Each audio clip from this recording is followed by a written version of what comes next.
Sheria inaendelea kuwa ni nguzo muhimu katika kulinda haki za wananchi na kudumisha amani, usawa pamoja na maendeleo ya jamii ili kuhakikisha huduma za msaada wa kisheria zinawafikia wananchi wengi zaidi na kuongeza uelewa mpana wa masuala ya sheria.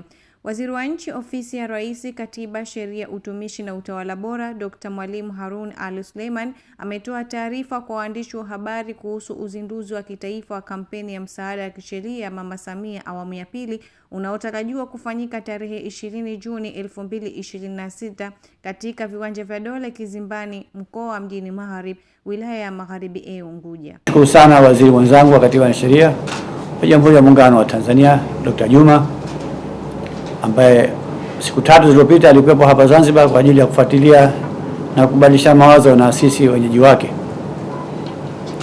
Tuna jambo kubwa linatarajiwa kufanyika kule katika eneo la Dole katika wilaya mkoa wetu wa Mjini Magharibi, ambapo tunatarajia, Mungu akipenda, mgeni rasmi anatarajiwa kwa Rais wa Jamhuri ya Muungano wa Tanzania Mama Samia. Na hii ni kampeni ambayo ina jina lake na ni awamu ya pili. Tulianza awamu ya kwanza na sasa hivi tumemaliza mwaka jana, sasa hivi mwaka huu tunaendelea kwa awamu ya pili.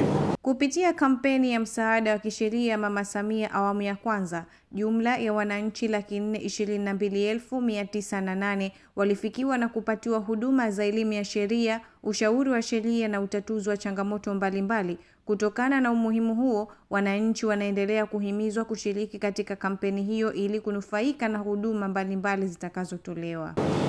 Nashukuru sana wale maafisa wetu, paralegals wetu wale na wengineo kupitia idara zetu mbili za msaada wa sheria, nimefanya kazi nzuri sana kuhamasisha. Sio tu kama tunazindua pale, lakini tunatumia fursa hii vile vile kuwasikiliza wananchi kero zao mbalimbali.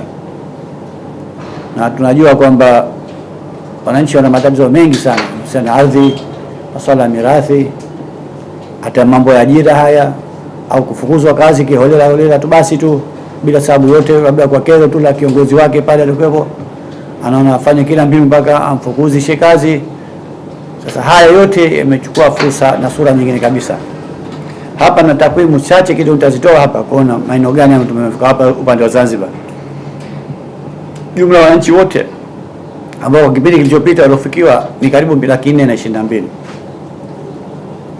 Sasa hawa kwa Zanzibar si kidogo. Wakati population ya Zanzibar tunajua ni nearly 1.8. Sasa inapotokea karibu 422 ni karibu 25% ya population. Kwa si jambo dogo kwamba wananchi, ina maana walikuwa na makero mengi sana. Uzinduzi huo unalenga kuendeleza jitihada za kuwafikia wananchi kwa huduma za msaada wa kisheria, elimu ya sheria na huduma mbalimbali za kijamii, ikiwa ni sehemu ya kuimarisha upatikanaji wa haki kwa wote na kukuza misingi ya utawala bora nchini. Msaada wa kisheria kwa haki, usawa, amani na maendeleo yote, kwa sababu ukishatatua mgogoro wako basi ndio maendeleo yanapatikana vile na haki zako zinapatikana. Tujitahidi kadri inavyowezekana kuhakikisha kwamba wilaya zetu za hapa Zanzibar, wilaya 10 zile au 11, taarifa hii inafika.